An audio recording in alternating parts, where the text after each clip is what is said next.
소크라테스 AI 학술원에 오신 것을 환영합니다. 본 영상은 인공지능 기술을 활용하여 허구성, 과장성, 추측성 정보를 걸러내고 검증된 정확한 지식만을 엄선하여 전해드립니다. 네, 안녕하세요. 그럼 오늘날 더더욱 필요시되는 자기개발의 지략과 용기와 성공으로 이끈 놀라운 덕성과 심지어 실패 속에서도 풍성한 배움을 주니 이미 플루타르크 영웅전 시대 때부터 흘러넘쳤던 또 한 사람의 주인공 알키비아데스에 대한 이야기 시작합니다. 네, 알키비아데스. 정말 흥미로운 인물이죠. 첫 번째로 찬란한 매력과 위험한 야망의 화신이라는 소제목을 달아볼 수 있겠는데요. 플루타르크 영웅전 속에서도 정말 독보적이잖아요. 그렇죠. 군사적 재능, 정치 감각, 외모, 웅변, 심지어 소크라테스와의 관계까지 정말 매력 덩어리예요. 맞아요. 근데 그 매력 뒤에 플루타르크가 주목하는 건 끝없는 야망, 그리고 기회주의적인 면모예요. 아, 단순한 능력의 합이 아니라 네, 능력을 어떻게 사용하느냐가 영웅의 조건이라고 묻고 있는 거죠. 그의 삶은 정말 기원전 5세기 아테네 흥망성쇠와 맞물려서 스파르타, 페르시아까지 영향을 미쳤으니까요. 플루타르크는 막 찬연하거나 비난하기보다는 그의 영리함이나 이기심, 배신까지 그냥 보여주잖아요. 맞습니다. 우리 보고 판단하라는 듯이 재능이 공동체를 위해 쓰이지 않을 때 얼마나 위험한지 여실히 보여주는 것 같아요. 두 번째로 넘어가서 플루타르크가 그럼 왜 이 인물을 조명했을까? 모순의 인간? 그 안의 진실을 보려고 했던 것 같아요. 모순요? 네, 단순히 화려한 경력 때문만은 아니고요. 그의 삶 자체가 덕성과 패망, 천재성과 자멸, 매력과 위험, 이게 다 공존하는 인간 본성의 복합적인 초상 같은 거죠. 아, 그래서 영웅전에서도 약간 모범보다는 경고에 가깝다는 느낌이 드는군요. 그렇죠. 로마의 코리올라누스랑 짝지은 이유도 그거예요. 정치적인 충동성이나 자만심, 이게 공동체를 위협했다는 공통점. 근데 흥미로운 건 플루타르크가 그를 완전히 나쁜 놈으로만 그리진 않아요. 맞아요. 매력, 웅변, 전략가로서의 감각 이런 걸 되게 상세하게 묘사하면서 만약 그에게 도덕적 토대가 있었다면 어땠을까 하는 생각도 들게 만들죠. 네, 정확해요. 그걸 통해서 미덕이란 과연 무엇인가? 미덕 없는 재능은 왜 파괴적인가? 이런 근본적인 질문을 던지는 거죠. 그리고 당시 아테네 민주정의 어떤 취약점이나 그 안에서 인간이 내리는 도덕적 선택의 문제, 이런 걸 성찰하게 만들고요. 결국엔 공동체보다 자신의 욕망을 우선했다는 점, 이게 그의 가장 큰 모순이었던 겁니다. 세 번째는 그의 배경인데요. 귀족의 자손, 아테네의 아이돌로 태어나다. 정말 배경이 대단했죠. 네, 말 그대로 금수저죠. 북에는 신화 속 아이악스의 후손이고 목에는 또 그 유명한 페리클레스 가문, 정치, 문화적 권위를 다 가진 배경이었어요. 그렇죠. 어린 시절에 아버지를 잃고 페리클레스 밑에서 자랐으니까 아테네의 그 지도 이념을 직접 보고 흡수한 거죠. 그런 배경에 외모도 출중했죠. 말솜씨, 옷차림 하나하나가 화제가 돼서 아테네 아이돌이라고 불릴 정도였다면서요. 네. 근데 그게 또 과도한 자의식을 키우는 부작용도 있었어요. 사회적 제약이나 도덕적 통제, 이런 걸 좀 거부하는 경향으로 이어지기도 했고요. 규율을 좀 가볍게 여기고 네. 자기 야망을 따르는 모습이 일찍부터 보였던 거죠. 타고난 자기 확신은 강했지만 그게 책임감이나 공동체 윤리랑은 좀 거리가 멀었다. 이 지점이 문제였네요. 네. 그게 나중에 그의 배신이나 파괴적 선택의 뿌리가 되는 거고요. 네 번째는 사랑받는 아이, 자존심 강한 청년으로 외모랑 배경 덕분에 어릴 때부터 사랑을 독차지했지만 그냥 거기에만 기댄 인물은 또 아니었어요. 맞아요. 보면 자기 이미지 관리에 굉장히 민감했어요. 남들 시선을 의식하고 조절하는 능력. 네. 그런 감성적 명민함이라고 할까요? 사람 감정을 읽고 자극하는 능력이 뛰어났죠. 자신에게 비판이 올 것 같으면 바로 역전시키려 했고요. 그 예민함이 정치적 자질로 발전했군요. 그렇죠. 규칙을 그냥 어기는 게 아니라 규칙 자체를 바꾸거나 초월하려 했어요. 이건 질서에 대한 도전, 그런 심리 구조를 보여주는 거죠. 근데도 인기가 많았다는 게 진짜 신기해요. 그게 또 알키비아데스의 매력이죠. 유머 감각도 있고 융통성도 있고 때로는 허세도 부리면서 대중을 확 사로잡는 능력이 있었던 거예요. 늘 사람들 속에 알키비아데스로 존재하려고 했군요. 네, 타인의 임정을 통해 자기 정체성을 확인하려 했던 거죠. 나는 선택받은 사람이다. 이런 욕망이 아주 강했습니다. 5번째, 드디어 정계의 혜성처럼 떠오르다. 시칠리아 원정의 시작입니다. 기원전 420년경 펠로포네소스 전쟁 시기였죠. 네, 그때 아테네 정치 무대에 정말 혜성처럼 등장합니다. 귀족 배경과 대중민주주의 감각을 동시에 활용하는 약간 새로운 유형의 정치인이었던 것 같아요. 맞아요. 그는 아테네 민주주의가 민중의 감정에 좌우된다는 걸 정확히 간파하고 그걸 이용할 줄 알았어요. 그 페르시아 대사 관련 일화 유명하잖아요. 아, 정보 조작하고 여론 설계하는 능력이요? 네, 그 능력을 보여주는 거죠.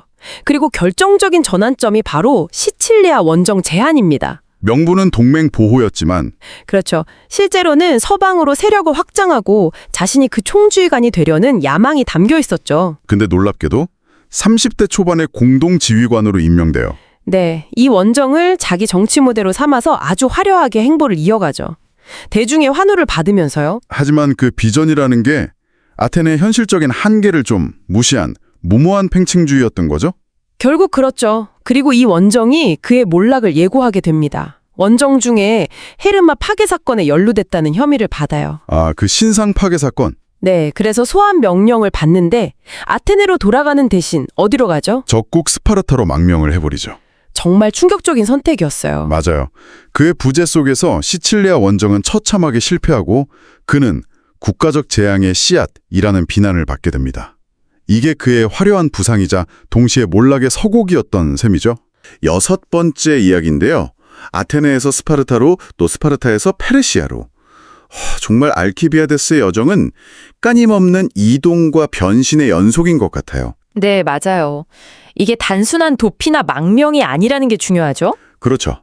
가는 곳마다 그냥 숨어 지내는 게 아니라 새로운 권력의 중심부에 어떻게든 접근하려고 했던 거잖아요. 바로 그겁니다. 아주 치밀한 계산이 깔려 있었어요. 네. 청취자 여러분께서도 보시면 이 사람이 머무는 곳마다 그곳의 정치 지형 자체가 막 바뀌는 걸 느끼실 거예요. 정말 정치적 유랑자라고 할 만해요. 그 시작이 이제 헤르마 파괴 사건 혐의였죠. 아테네에서 소환 명령이 떨어지니까 그대로 적국인 스파르타로 가버립니다. 네. 그리고 거기서 뭘 하냐면 아테네의 핵심 군사 기밀, 그러니까 시칠리아 원정 계획이라든지 데켈레이아 요새화 제안 같은 걸 그냥 다 풀어버려요. 스파르타 입장에선 뭐 엄청난 정보였겠죠. 아테네로서는 정말 뼈아픈 배신이었겠네요. 그렇죠. 그걸로 일단 스파르타의 신뢰를 얻으려고 한 거죠. 그런데 그렇게 기여를 했는데도 스파르타에서도 결국 오래 못 있지 않습니까? 네. 그의 그 화려하고 좀 자유분방한 스타일이 스파르타의 엄격하고 절제된 문화랑은 영 안 맞았던 거죠. 결정적으로 그 스파르타 왕비와의 스캔들 의혹, 이것 때문에 또 쫓겨나게 되죠. 맞습니다. 그래서 다시 또 망명길에 오르게 되는데 참 파란만장하죠. 정말 어디에도 뿌리 내리지 못하는 그런 느낌이에요. 플루타르크도 바로 그 점을 지적하는데요. 뛰어난 적응력, 그 유연성 이면에는 그 충성심의 부재가 있었다는 거죠. 이게 그를 영원한 아웃사이더로 만들었다는 분석입니다. 스파르타에서 쫓겨나서는 페르시아로 가는군요. 네, 페르시아 총독 그 티사페르네스에게 몸을 위탁하는데 거기서는 또 외교가로 변신합니다. 아, 정말 카멜레온 같아요. 그렇죠. 이번에는 페르시아의 전략적 이해관계를 이용해서 아테네와 스파르타 사이에서 줄타기를 해요. 그러면서 자신의 아테네 복귀 발판을 마련하려고 시도하는 거죠. 상황을 읽고 자신에게 유리하게 판을 짜는 능력은 정말 탁월했네요. 네, 하지만 그 밑바탕에는 역시나 안정적인 신뢰관계가 없었다는 거.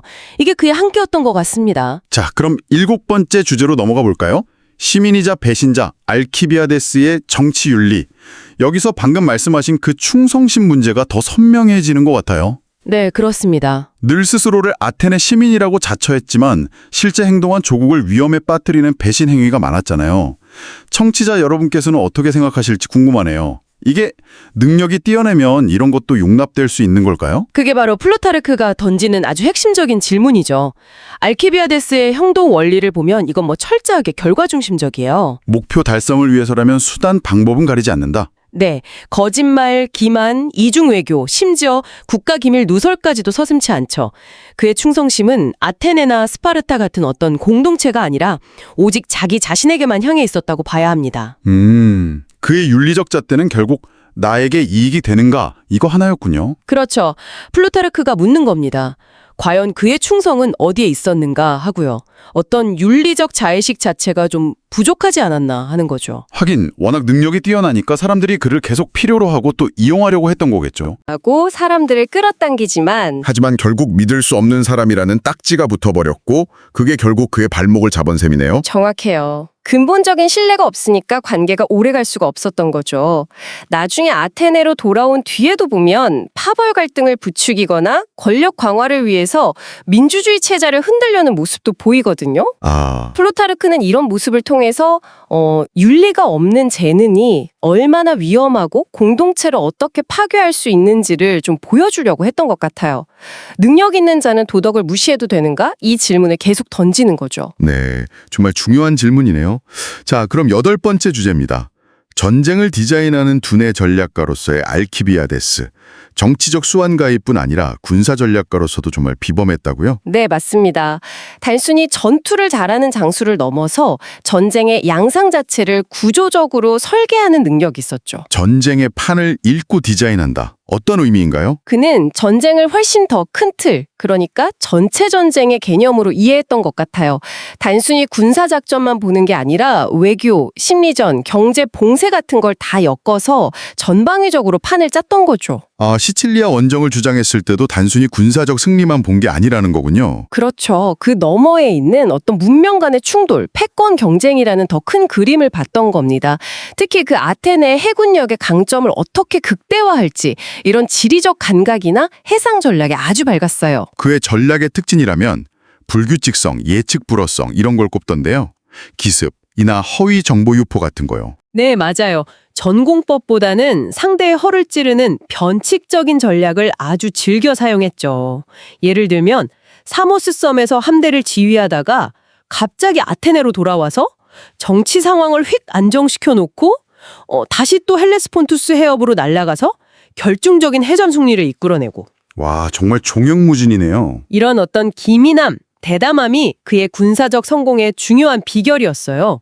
아테네 복귀 후에도 칼세돈이나 비잔티움 같은 중요 거점들을 함락시키면서 군사적 명성을 정말 최고조로 끌어올렸죠. 그런데 플루타르크는 여기서도 약간 비판적인 시각을 유지하잖아요. 승리 자체보다는 그 승리를 보여주는 방식, 일종의 전쟁의 연출에 집착했다는 지적도 있던데요. 네, 맞습니다. 그의 전략이 단기적으로 화려하고 극적인 승리를 가져오는 데는 뛰어났지만 그게 어떤 장기적이고 체계적인 안정으로 이어지지는 못했다는 비판이죠. 전쟁은 잘 설계했지만 그 이후에 평화를 구축하는 데는 실패했다는 평가입니다. 그의 성격과도 좀 연결되는 지점이 있겠네요. 단기적인 승부에 강하지만 꾸준함은 부족한? 그렇죠. 그런 면이 분명히 있어 보입니다. 자, 9번째 이야기. 소크라테스와의 관계입니다. 이건 정말 흥미로운데요. 보통 스승과 제자 관계가 아니었던 것 같아요. 네, 아주 특별한 관계였죠. 플루타르크는 왜 이 관계를 그렇게 중요하게 다뤘을까요? 단순한 일화가 아닐 텐데요. 소크라테스는 아마 알키비아데스의 그 눈부신 재능과 동시에 그 안에 도사리고 있는 어떤 위험성, 도덕적 결함 같은 것을 일찌감치 간파했던 것 같아요. 가능성과 위험성을 동시에 본 거군요. 네. 그래서 그 유명한 너 자신을 알라거나 훌륭한 정치인이 되기 전에 먼저 선한 인간이 되어라 같은 가르침을 주려고 끊임없이 노력했죠. 플루타르크는 이 관계를 통해서 알키비아데스 내면의 가장 깊은 갈등, 그러니까 철학적인 이상과 세속적인 야망 사이의 그 격렬한 충돌을 보여주려고 했던 것 같습니다. 알키비아데스도 소크라테스의 가르침에 분명 매력을 느꼈을 텐데 하지만 결국 현실 정치의 그 달콤한 유혹을 뿌리치지는 못한 거군요. 그렇죠. 소크라테스를 존경하면서도 동시에 그의 영향력에서 벗어나려고 애쓰는 그런 이중적인 태도를 보입니다. 네, 청취자 여러분께서도 이런 종류의 내적 갈등 아마 살면서 한 번쯤은 경험해 보셨을 것 같아요. 이상과 현실 사이의 고민이랄까요?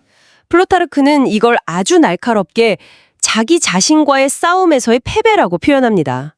알키비아데스는 결국 소크라테스가 제시했던 영혼의 성찰과 도덕적 완성의 길 대신에 권력과 명예라는 세속적 가치를 선택했다는 거죠. 철학과 정치가 이상적으로 결합될 수도 있었을 텐데 실패한 사례가 된 거네요? 그렇습니다. 플루타르크는 여기서 과연 철학이 인간을 바꿀 수 있는가 하는 질문을 던지는 것 같아요. 결국 개인의 의지와 선택이 중요하다는 걸 암시하는 거죠. 알키비아데스의 삶은 결국 도덕적 자기 배신으로 귀결되었다 이렇게 보는 듯합니다. 자, 드디어 10번째입니다. 귀환과 환호. 아테네로 돌아온 오디세우스. 그 모든 배신과 망명생활 끝에 마침내 아테네로 돌아오는데 그 장면이 정말 극적이었다고요. 오디세우스의 귀향에 비유될 정도였다니? 네, 아주 화려한 귀환이었죠. 이게 정말 진심 어린 화해였을까요? 아니란 이것조차 또 다른 계산된 정치적 행보였을까요?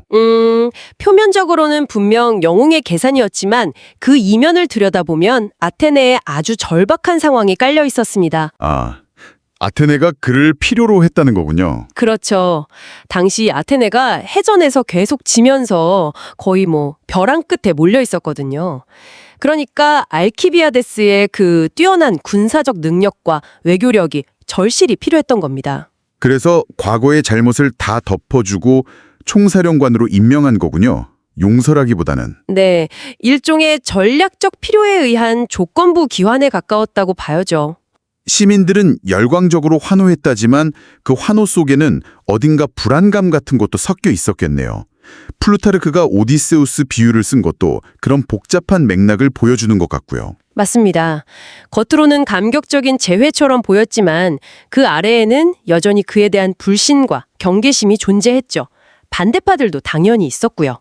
화려한 귀환 장면 뒤에는 그런 냉정한 현실이 있었군요. 네, 아마 알키비아데스 본인도 이 귀환이 완전한 복권이 아니라는 걸 어쩌면 일시적인 것일 수도 있다는 걸 알았을 가능성이 높아요. 그래서 더더욱 군사적 성과를 보여줘서 자신의 입지를 굳히려 했을 거고요. 그렇죠. 정치적으로 자신의 영향력을 강화하려는 노력이 계속되었을 겁니다. 이건 또 어떻게 보면 위기 상황에서 대중들이 과거의 잘못은 쉽게 잊고 어떤 카리스마 넘치는 인물에게 기대를 거는 그런 대중정치의 속성을 보여주는 면도 있어요. 집단적인 망각과 희망투사랄까요? 네. 하지만 플루타르크는 여기서도 아주 냉정하게 지적합니다. 대중의 환호가 알키비아데스라는 인물의 본성을 바꿀 수는 없었다고요. 결국 이 영광스러운 귀환은 안타깝게도 또 다른 몰락으로 이어지는 전주곡에 불과했다는 것을 암시하고 있습니다. 11번째, 다시 추락하다. 불신과 정치적 몰락입니다. 화려하게 아테네로 돌아온 알키비아데스. 근데 그 영광이 정말 오래가진 못했네요. 그의 권력 기반이 왜 또 흔들렸을까요? 그렇죠. 군사적으로는 분명 성공을 거뒀는데도 핵심은 결국 신뢰의 붕괴였던 것 같아요. 신뢰요? 네. 당시 아테네 내부가 정치적으로 굉장히 불안정했고, 알키비아데스에 대한 그 뿌리 깊은 의심은 사라지지 않았던 거죠.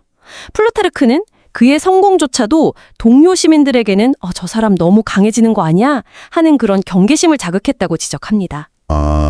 하긴 복귀 후에 칼세돈, 비잔티움 이런 데서 계속 이기면서 아테네 해상 장악력을 회복시키는 데 큰 공을 세웠잖아요. 네, 맞아요. 그런데도 몰락을 피할 수 없었던 결정적인 계기 같은 게 있었나요? 그게 바로 노티움 해전의 패배였습니다. 이게 결정타였죠. 노티움 해전이요? 네. 알키비아데스는 잠시 자리를 비운 상태였는데 그가 맡겨둔 부장 안티오코스가 있었어요. 근데 이 사람이 상관 명령을 어기고 독단적으로 스파르타 함대랑 맞붙었다가 그만 참패하고 만 거죠. 아니, 알키비아데스가 직접 지휘한 것도 아닌데요. 그렇죠. 그런데도 모든 책임은 그에게 쏠렸습니다. 부하 통솔 실패다, 군기가 문란하다 이런 이유로 아테네 민회가 그를 또다시 해임하고 추방해버린 겁니다. 와, 본인 잘못도 아닌데 모든 책임을 져야 했더니 플루타르크가 이걸 정치적 희생양의 사대로 본 것도 좀 이해가 되네요. 너무 가혹하게 느껴지기도 하고요. 네, 그렇죠. 그의 그 뛰어난 능력 그리고 그에게 집중된 권력이 오히려 동료들의 질투, 견제를 불렀던 거고요. 늘 좀 불안정했던 대중의 지지는 이 패배를 빌미로 순식간에 실망과 비난으로 돌아선 거죠. 참 허무하네요. 네. 결국 그는 다시 아테네를 떠나서 프리게아 지역으로 몸을 피하면서 재기를 누렸지만 이제는 뭐 아테네도 스파르타도 심지어 페르시아조차 그를 온전히 믿어주지 않았습니다. 아무도 안 믿어졌군요. 네, 플루타르크 분석처럼 그의 몰락은 뭐 외부 요인이라기보다는 스스로 쌓아 올린 불신의 대가 이렇게 볼 수 있는 거죠. 누구보다 뛰어난 능력을 가졌지만 누구보다 먼저 신뢰를 다 써버렸다. 이 평가가 참 뼈아픕니다. 스스로 불신을 자초했다. 날카로운 지적이네요. 자, 12번째입니다. 그렇게 설 자리를 잃은 그의 마지막 여정, 끝없는 방랑과 피의 최후는 어땠을까요? 완전히 망명자신자가 돼서 소아시아 내륙을 떠돌아다녔습니다. 자신을 이용해줄 새로운 권력자를 찾아 헤맸던 거죠. 계속 방황했군요. 네, 프리게아에서는 그 지역을 다스리던 페르시아 총독 파르나바조스에게 접근해서 자기가 페르시아랑 아테네 사이에서 중재자 역할을 하겠다 이렇게 제안했지만 거절당합니다. 플루타르크는 이 시기 알키비아데스를 뭐랄까 정신적으로 파산한 상태라고 묘사해요. 정신적 파산 상태요? 네, 그러니까 과거의 영광에 너무 취해서 현실 감각을 잃고 자기 영향력을 여전히 과대평가했다는 그런 의미겠죠. 아, 결국 비극적인 최후를 맞이했을 것 같은데요.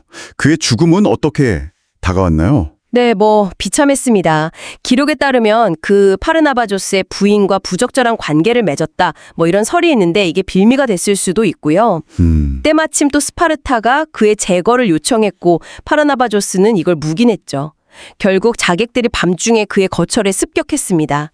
집에 불을 지르고 밖으로 나오는 그를 공격했죠. 칼을 들고 저항했지만 수적으로 불리했고 결국 화살과 창에 맞아 살해당했습니다. 아이고. 네. 그 화려했던 삶과는 정말 대조적으로 아무도 기억해주지 않는 고독하고 처참한 죽음이었죠. 플루타르크는 이 죽음을 통해 내면의 방향감각 상실이 위대한 인물조차 어떻게 몰락시키는지, 그리고 덕, 즉 아레테가 없는 재능이 얼마나 위험한지를 보여주려고 했던 것 같습니다. 13번째. 플루타르크의 해석. 덕없는 재능의 운명. 플루타르크는 그럼 알키비아데스라는 인물을 최종적으로 어떻게 평가하고 있는 건가요? 그냥 실패한 사람이다? 이렇게만 보진 않았을 것 같은데요. 네, 맞습니다. 플루타르크는 그를 인간이 가질 수 있는 가능성의 양극단을 모두 보여준 인물, 이렇게 높이 평가하면서도 그에게 결정적으로 부족했던 덕, 아레테의 부재를 지적합니다. 아레테요? 네, 여기서 아레테는 뭐 단순히 착하다 이런 게 아니고요. 공동체의 선을 위해서 자신의 탁월함을 사용하는 그런 도덕적 역량을 의미하는데요. 알키비아데스 곁에는 심지어 소크라테스라는 위대한 스승까지 있었잖아요. 네, 있었죠. 그럼에도 불구하고 그는 결국 개인의 영광이나 쾌락을 공동체의 이익보다 우선시하면서 그 엄청난 재웅을 잘못 사용했다는 겁니다. 아, 재능 그 자체보다 그 재능을 어떻게, 무엇을 위해 쓰느냐가 핵심이다 이 말씀이시군요. 재능이 오히려 독이 될 수도 있다. 정확합니다. 알키비아데스는 재능이 결코 도덕성을 보장하지 않는다. 오히려 아랫대 없는 재능은 개인과 공동체 모두를 파괴할 수 있다는 강력한 철학적 경고인 셈이죠. 그는 머리가 비상했지만 충동적이었고 매력이 넘쳤지만 위험했으며 통찰력이 있었지만 자기 절제에는 실패했죠. 대중을 사로잡는 카리스마는 있었지만 그들을 올바른 길로 이끄는 진정한 리더는 아니었다는 것이 플루타르크의 냉정한 평가입니다. 그는 실패한 인물이 아니라 어쩌면 스스로 실패하기를 선택한 인물이란 해석까지 가능하게 하는 거죠. 실패하도록 선택했다. 의미심장하네요. 자, 14번째. 오늘날 우리에게 주는 메시지입니다. 그렇다면 2000년도도 된 이 알키비아데스의 이야기가 지금 이걸 듣고 있는 당신에게는 어떤 의미를 던져줄 수 있을까요? 놀랍게도 그의 삶은 오늘날에도 참 많은 걸 생각하게 합니다. 우선 리더에게 필요한 건 단순히 능력이나 성과만이 아니라는 거. 일관성, 자기절제, 그리고 공동의 선에 기여하려는 그런 도덕적 의지가 정말 중요하다는 걸 극명하게 보여주죠. 네. 또 개인적인 야망과 공동체 안에서의 역할 사이에서 균형을 잃는 문제는 현대사회에서 우리 모두가 겪는 정체성의 혼란과도 연결될 수 있고요. 그렇겠네요. 그리고 가장 중요한 건 아무리 뛰어난 재능이라도 올바른 윤리적 방향 설정 없이는 파멸로 이어질 수 있다는 교훈이죠. 능력을 갖는 것보다 그 능력을 어디에 쓸 것인지가 훨씬 중요하다는 겁니다. 능력의 방향성. 네. 더 나아가서 한 인물을 막 영웅으로 만들었다가 쉽게 버리는 대중정치의 속성, 그리고 공동체가 인물을 어떻게 소비하는지에 대해서도 돌아보게 만들죠. 결국 외적인 성공에만 집착할 때 내면의 평화와 일관성을 잃어버릴 위험, 즉 성찰 없는 성공의 함정을 경고하는 겁니다. 스스로를 다스릴 수 있는가? 이 근본적인 질문 앞에 우리 모두를 세우는 것 같아요. 네. 오늘 이야기에서 당신이 특별히 기억해두면 좋을 점은 플루타르크가 강조했듯이 가장 위대한 재능이라도 그것을 사용하는 도덕적 방향성이 없다면 자신과 공동체를 해치는 무기가 될 수 있다는 경고일 겁니다. 당신의 재능은 지금 어디를 향하고 있나요? 이상으로 소크라테스 AI 학술론이 제공해드리는 플루타르크 영웅전의 11번째 영웅 알키비아데스에 대한 이야기를 마치겠습니다. 그러면 다음 12번째의 영웅 코리올라누스의 동영상을 기대해 주세요.